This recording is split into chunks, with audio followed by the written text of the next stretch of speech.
The following video is brought to you by the guys at the Wrecking and Racing Podcast, a NASCAR podcast made by the fans for the fans. Check them out at www.wreckingandracing.com, facebook.com/wreckingandracing, and Twitter at Wrecking and Racing. Hello again, ladies and gentlemen, Saki here, and welcome back to another episode of NASCAR Racing 2003 season, the 2019 mod, and we are here once again at the tricky triangle of Pocono, and hoping for a much better result than we had last time, even though that's going to be pretty easy to do as long as we don't crash. That is the ultimate goal. Denny Hamlin is on the pole, and he is on the outside looking in, so a win here would be big. For him for sure to get into that top 16, but we've got 20 laps to settle it to see what happens as this race unfolds. Pace car is off, green flag is in the air, and we are right behind Jimmy Johnson. Now once we get to the line, we can drop to the inside, see if we can get a big drive, and there is Brandon peeking out behind Daniel Suarez in that wreckingandracing.com podcast Toyota. Down into turn one, Landon Castle thinks about cutting off our door, but we're okay. We'll push through. They're three wide behind us. We'll clear the 88 of Alex Bowman and get out to the wall and settle in behind Brad Keselowski. And already I'm feeling better about this particular race than the one just a scant few weeks ago for sure. Car is feeling much better. I changed up setups completely for this race. The setup that I used last time was definitely not working, so hopefully we'll be able to pick them up and lay them down. We're still inside of the leader, which is a lot better than I can say for the last race, so we might have something for them today, as long as we don't wash up into the two of Brad Keselowski. Whoa, Brandon around, and that will bring out the caution. I don't know if Kurt Busch got into him or spun, but Brandon has, I think, gathered it up. But he will be, well, no, I think he may have spun across the line to take the yellow in his current spot. So he should only be a few positions behind us when we go back green. The question is, are we close enough on fuel to make a charge? So we will go ahead and take a look at pit strategy, and I will see you for what we do.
Pace car down and away. We are behind Alex Bowman and in front of Chase Elliott.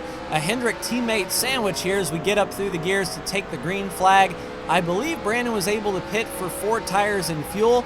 I didn't see him back there, so it'll be interesting to see what new tires can do. Everyone up front here has, of course, the same quality tires, so we're not at a disadvantage being in here riding in the top 15, and a good drive off of Alex Bowman getting that pull off of Kurt Busch.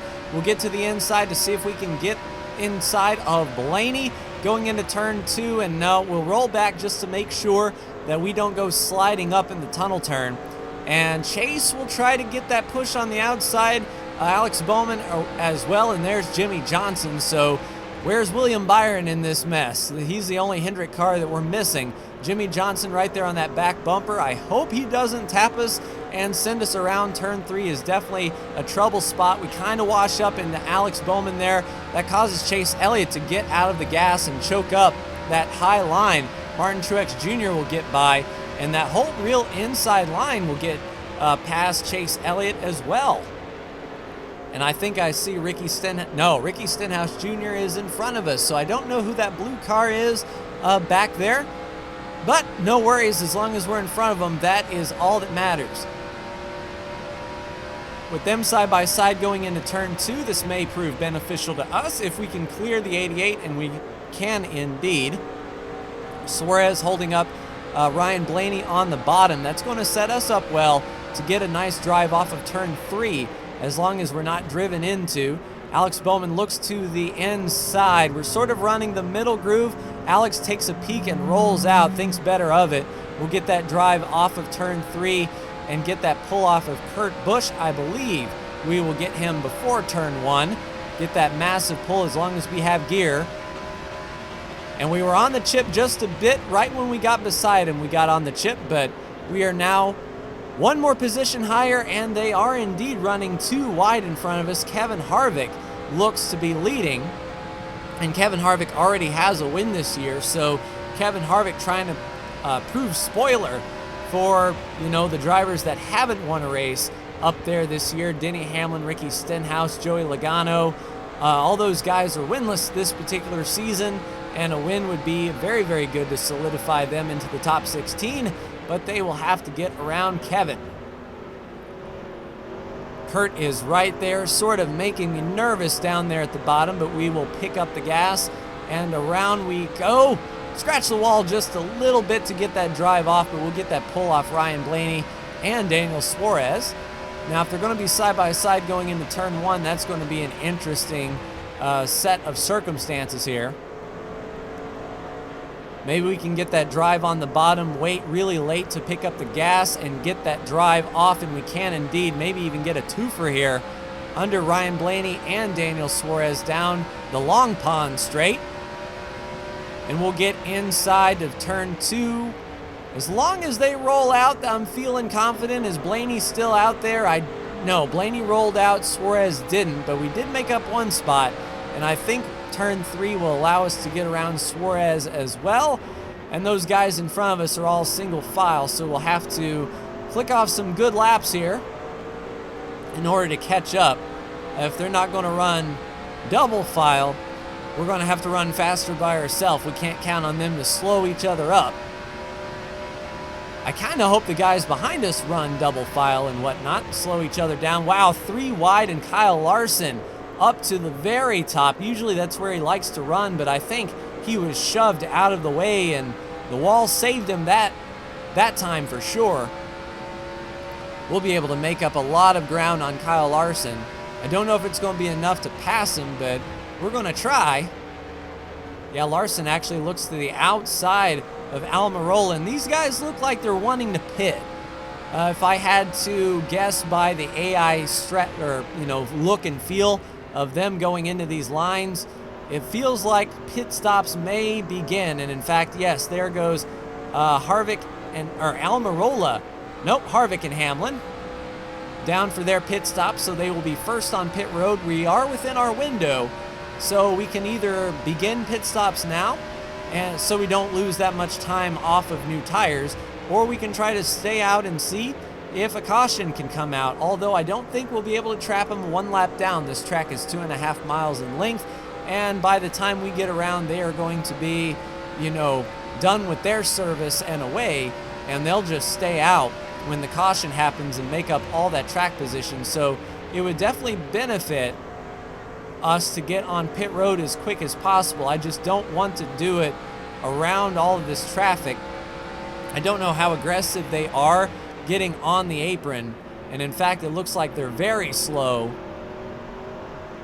Yeah, they slow up a ton. Eric, come on, man.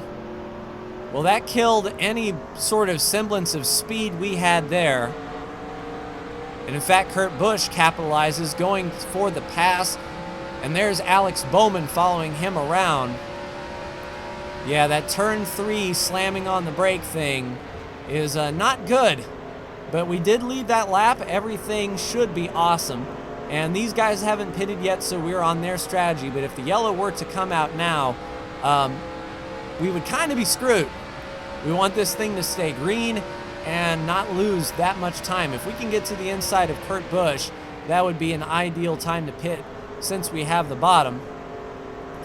Of course, keeping in mind these guys have not pitted, and they're going to be blocking the track as well on the inside of turn 3. I'm going to go around the outside. I am not going to slow down for them to get on pit road. I'm going to be a lot quicker getting on pit road, and will come in next time. So these guys are on the tail end of the lead lap. But like I said, if the yellow were to come out now, they would pass us.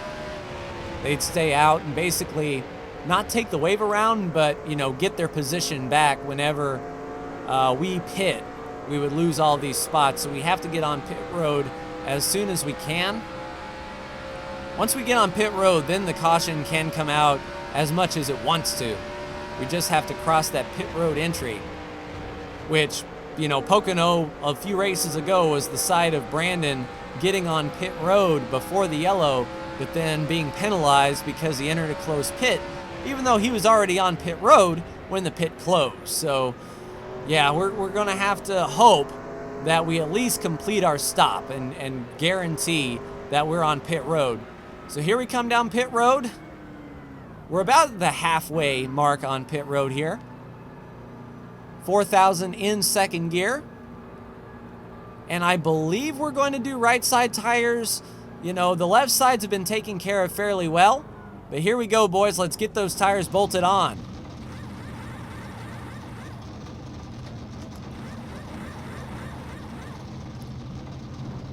Right sides are on. We might as well take lefts and see if we can get fresh tires. There goes Brandon there. So a yellow flag would put us right there with him. We have quite the amount of track to make up. There goes Harvick and Busch, Keselowski and Hamlin and Stenhouse. Looks like we're going to come out in 7th or 8th place. But we have 4 fresh tires. We can really drive hard here. And if these guys just took 2, we will have the advantage going forward. So ideally, the rest of the race needs to stay green, and we just need to drive as hard as we can. Really start making up the time here. So Ricky Stenhouse is our first target. I don't want Daniel Suarez to get beside us. And if those guys in front of us can start fighting side by side and really start reeling each other into me, that would be awesome indeed. This race just feels so long. It's only 40 miles, 20 laps around here, but it just feels like it takes forever, which is good for this particular situation when we need to start hunting people down.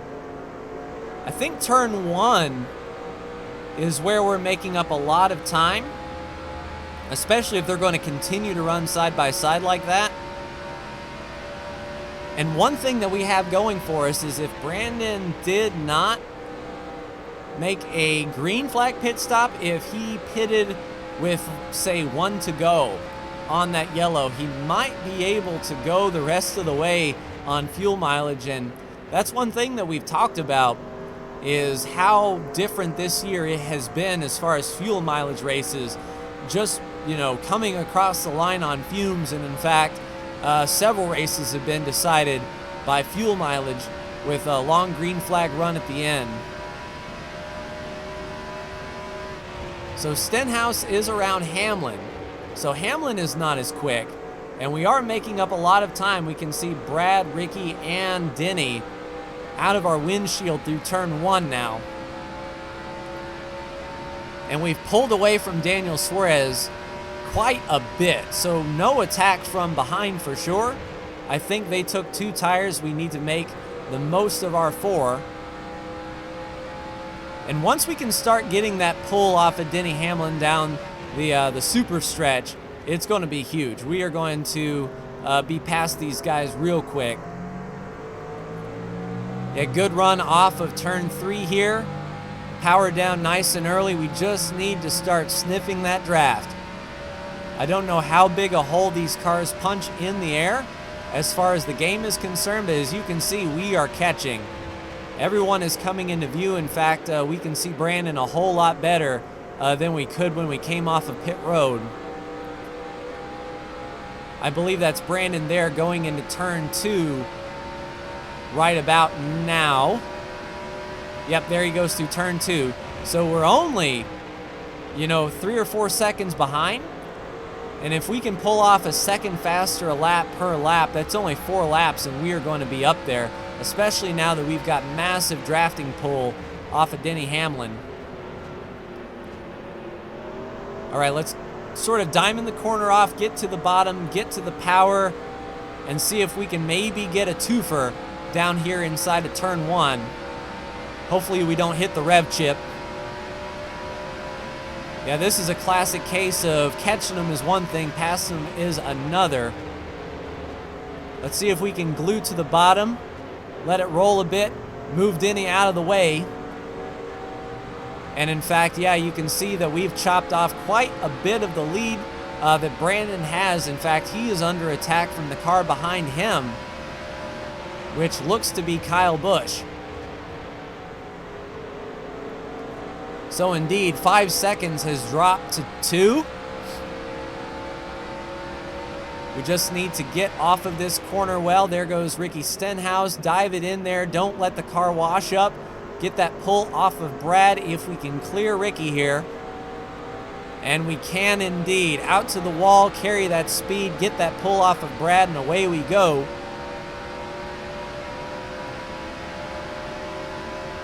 I'm feeling it now. We're really starting to reel them in. This is for 4th place. So there's Brandon, and I think Brandon might actually be possibly slowing these guys up, or at least keeping them on Brandon's pace. And if he's trying to stretch out fuel, he can't go as hard as we can down these straightaways. Roll turn 2, get an excellent drive off. And with just a few laps to go, I really think we can reel these guys in. In fact, there's Harvick there. Let's see if we can get that drive off of Harvick. Oh crap, he's pitting. Kevin! And the yellow flag is out with 2 laps to go. And that will allow Brandon to get the win. We'll come across in 3rd. And this race is going to end under yellow. Way to go, Kevin. You kind of deserve that, if I'm honest. Pitting with 2 laps to go is not the wisest of things. So we'll go ahead and finish the race out under yellow. And we'll see who, we'll see your top 10 when we are finished. So I will be right back.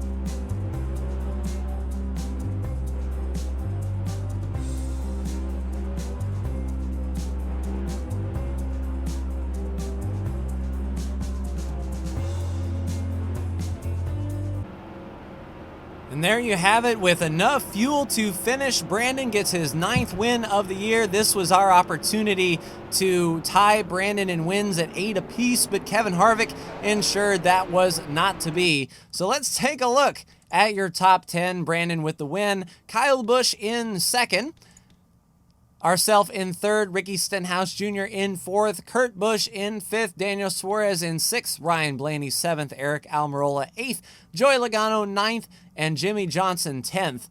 Let's see what happened between Brandon and Kurt Busch that brought out that first caution. It would have been right here off of turn 3. He kept it off the wall. So Brandon on the outside of Ryan Blaney goes up to the third groove, and Kurt sort of goes out to the wall. And around Brandon goes, keeping it off the wall, and a flying 360, and able to put on 4 tires and fuel, and, you know, nurse the fuel until the finish. And then the next caution flag was myself and Kevin Harvick, and it would be interesting to see what happened to old Kevin after the contact. Yeah, he's all messed up. So he was able to get down on pit road after the spin, and Brad Keselowski hit a ton. So here is Kevin on the bottom. Looks like he was going to pit. We get into him, not a whole lot of damage, but then Brad Keselowski with the finisher. And poor Brad will not finish this race. Kevin Harvick will limp around. And that was a pretty hard hit. Looking at the standings after Pocono, Brandon with 9 wins this year, myself with 7.